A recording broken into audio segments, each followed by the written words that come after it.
दोस्तों, Indian railway finance corporation limited यानी IRFC की बात करें तो स्टॉक के अंदर आज गिरावट देखने को मिल रही है। इसके बीच में लेकिन कुछ बड़ी अपडेट निकल के आ रही है जिसको हम एक एक करके डिस्कस करने जा रहे हैं।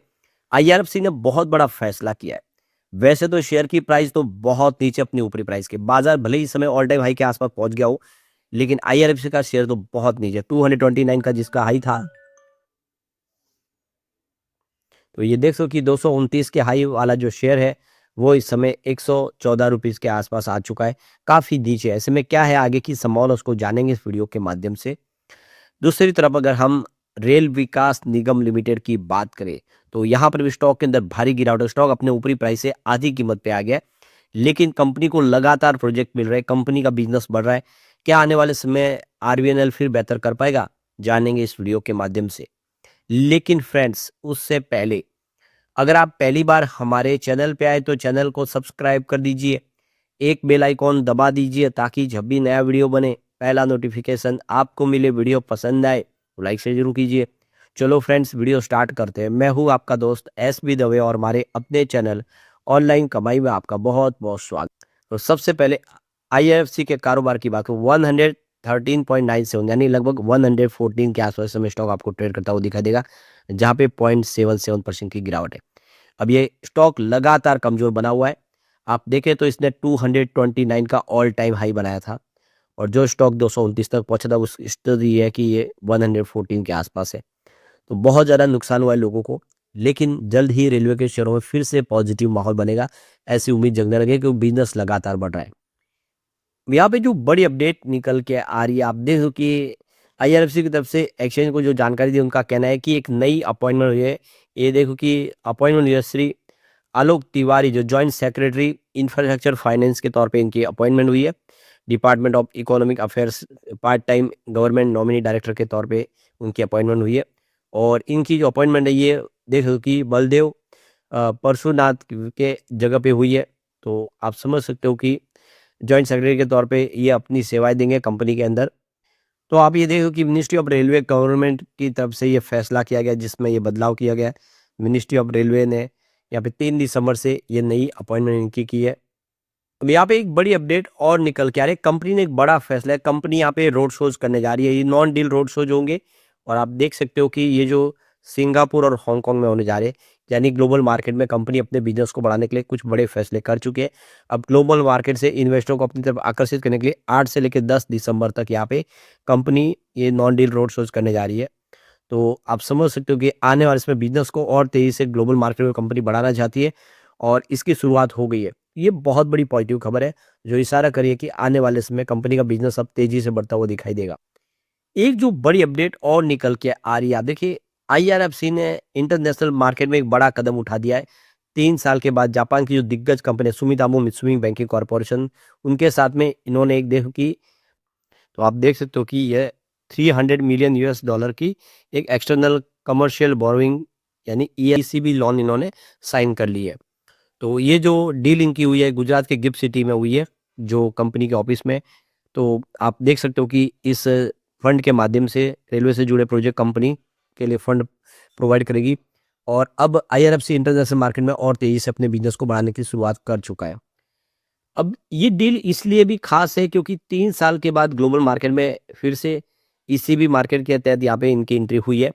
तो आप समझ सकते हो कि इंफ्रास्ट्रक्चर में बैकवर्ड फॉरवर्ड और लिंक प्रोजेक्ट के बढ़ते विस्तार के बीच में कंपनी के सस्ती विदेशी फंड की जो उनको जरूरत थी और ये सस्ता इनको विदेशी फंड कंपनी प्राप्त करेगी। तो ये देख सकते हो कि गुप्त जो इनकी है गिफ्ट सिटी गांधीनगर गुजरात की शाखा एसएमबीसी की है, उसमें इन्होंने डील साइन की है जिसमें 2500 से लेकर 2700 करोड़ रुपए की ये देखो कि रकम जो है ये उनसे प्राप्त करेंगे और इससे आने वाले समय इनके बिजनेस में और ग्रोथ देखने को मिलेगी। तो ये जो फंड लिया गया है ये देखिए इसके अब 5 ईयर के टेन्योर पे लिया गया, नहीं आने वाले 5 सालों में ये रकम ये चुकाएंगे वापस।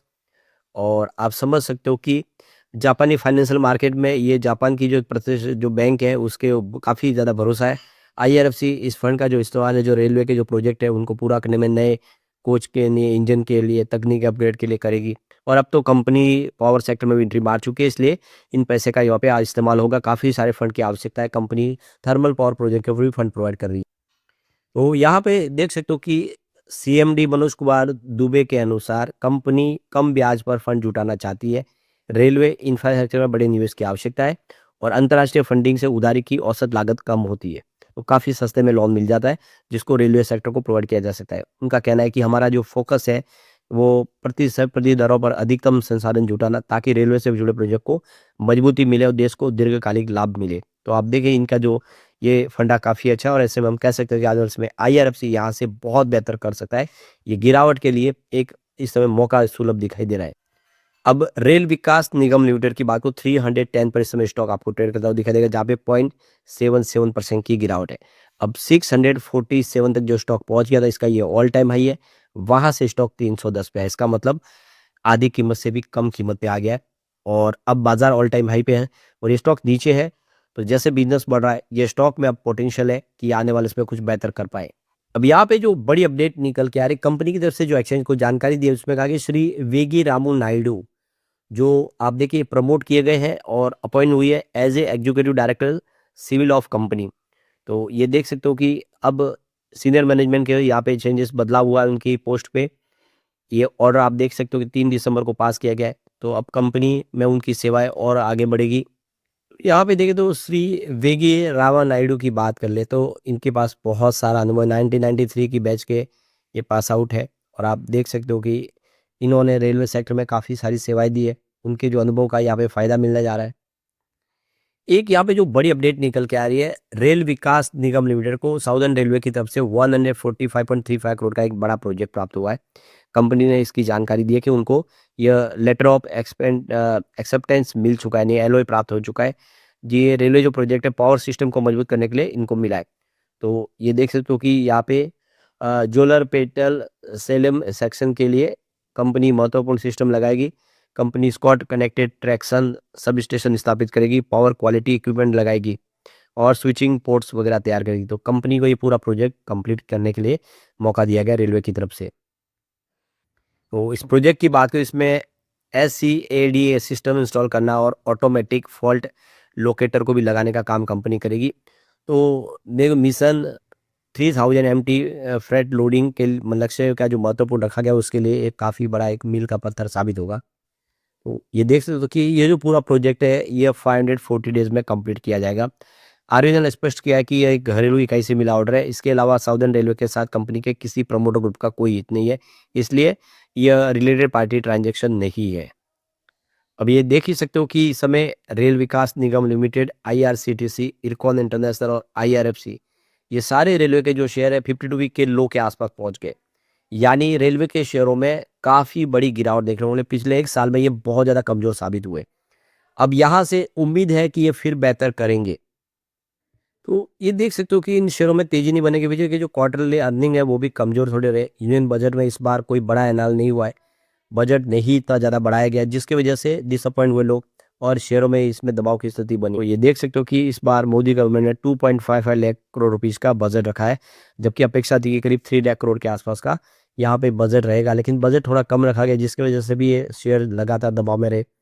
आप देख सकते हो कि यहाँ पे इसका जो मार्केट के अभी समय आरबीएनएल का 64,427 करोड़ के आसपास है।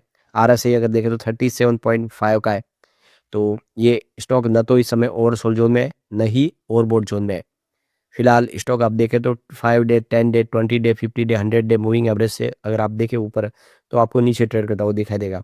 तो कुल मिला के आने वाली समय स्थिति अभी बनेगी बेहतर, क्योंकि 295 का 52 वीक का लो उसके आसपास स्टॉक आया है। यहाँ से अब और उम्मीद बेहतर की जा सकती है। IRFC की बात करें, इसका 1.49 लाख करोड़ का टोटल मार्केट कैप है। स्टॉक इस समय 5 डे, 10 डे, 20 डे, 50 डे और 100 डे 200 मूविंग एवरेज से नीचे आपको ट्रेड करता हुआ दिखाई देगा। इस समय जो इसका RSI है वो 28.7 है। तो इस समय आप देख सकते हो कि स्टॉक जो है वो ओवरसोल्ड जोन में आ चुका है। इसका जो 52 वीक का लो 108 के आसपास है। उम्मीद है कि यहाँ से आने वाले समय IRFC बेहतर करेगा। लेकिन फ्रेंड्स, कोई भी इन्वेस्टमेंट करने से पहले अपने फाइनेंशियल एडवाइजर से एडवाइस ले ले या अपना खुद का रिसर्च करें, क्योंकि मैंने वीडियो आपके एजुकेशनल पर्पज के लिए ही बनाया। वीडियो पसंद आए तो लाइक से जरूर कीजिए और चैनल को सब्सक्राइब कर दीजिए। Thank you friends.